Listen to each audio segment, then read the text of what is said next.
चलिए आज बात करते हैं एक ऐसे शहर की जिसका नाम है कांचीपुरम। सोचिए, एक ऐसी जगह जिसकी हर गली, हर पत्थर इतिहास और आध्यात्म की कहानियां सुनाता हो। इसे हजारों मंदिरों की नगरी भी कहते हैं। तो सवाल ये उठता है कि आखिर ये शहर इतना महान, इतना पवित्र बना कैसे? क्या है इसकी कहानी? चलिए आज इसी सवाल का जवाब ढूंढते हैं।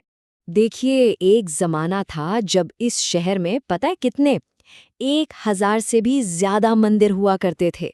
जी हाँ, 1000+। इसीलिए तो इसका नाम पड़ा हजारों मंदिरों का शहर।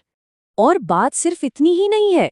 कांचीपुरम हिंदू धर्म के उन 7 सबसे पवित्र शहरों में गिना जाता है जहां माना जाता है कि इंसान को मोक्ष मिलता है। तो चलिए जरा कांचीपुरम के इतिहास में और गहरे उतरते हैं। इसकी जड़ें करीब 2000 साल से भी ज्यादा पुरानी हैं। उस वक्त ये प्राचीन तमिल कम का एक बहुत ही अहम कल्चरल सेंटर था। अब देखिए, कांचीपुरम का जो गोल्डन एज था वो पल्लव राजवंश के समय आया। सही मायनों में कहें तो पल्लवों ने ही इस शहर को वो पहचान दी जिसके लिए ये आज जाना जाता है। लगभग 6वीं से 9वीं शताब्दी के बीच इन पल्लव राजाओं ने कांचीपुरम को जैसे पूरी तरह बदल दिया। कला और वास्तुकला का एक ऐसा शानदार सेंटर बना दिया कि मानो उन्होंने पत्थर पर इतिहास लिख दिया हो।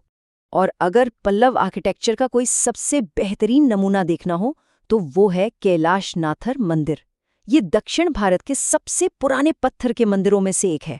और इसकी दीवारों पर जो बारीक नक्काशी है ना, कमाल है। आज भी देखने वालों की आंखें खुली की खुली रह जाती हैं।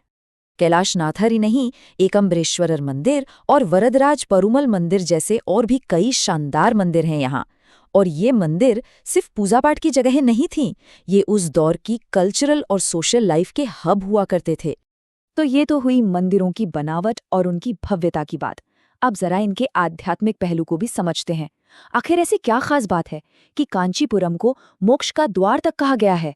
देखिए, हिंदू धर्म में एक कॉन्सेप्ट है सप्तपुरी का। ये वो 7 सबसे पवित्र तीर्थ शहर हैं जिनके बारे में मान्यता है कि यहाँ दर्शन करने से इंसान को मोक्ष यानी जन्म मरण के चक्र से मुक्ति मिल जाती है। और ये 7 शहर कौन से हैं? अयोध्या, मथुरा, हरिद्वार, वाराणसी, उज्जैन, द्वारिका और 7वां है कांचीपुरम। सोचिए, इस लिस्ट में शामिल होना ही अपने आप में बताता है कि कांचीपुरम का आध्यात्मिक कद कितना ऊंचा है। पर रुकिए, कांचीपुरम की कहानी सिर्फ मंदिरों और मोक्ष तक ही सीमित नहीं है। इसकी एक और पहचान है जो शायद थोड़ी छुपी हुई है। ये शहर ज्ञान और शिक्षा का एक बहुत बड़ा ग्लोबल सेंटर भी था।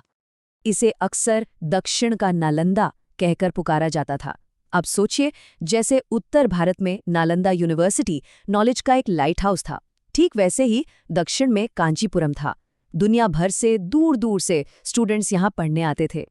और यहाँ सिर्फ धार्मिक पढ़ाई नहीं होती थी, फिलॉसफी, वेद, मैथमेटिक्स, लॉजिक, इन जैसे एडवांस्ड सब्जेक्ट्स की पढ़ाई होती थी। ये शहर उस दौर का एक इंटेलेक्चुअल पावर हाउस था, एक बौद्धिक गढ़। अच्छा, ये तो हुई इतिहास की बातें। अब जरा आज की दुनिया में आते हैं और देखते हैं कि कैसे इस शहर की ये सदियों पुरानी विरासत आज भी जिंदा है, लेकिन एक बिल्कुल नए रूप में।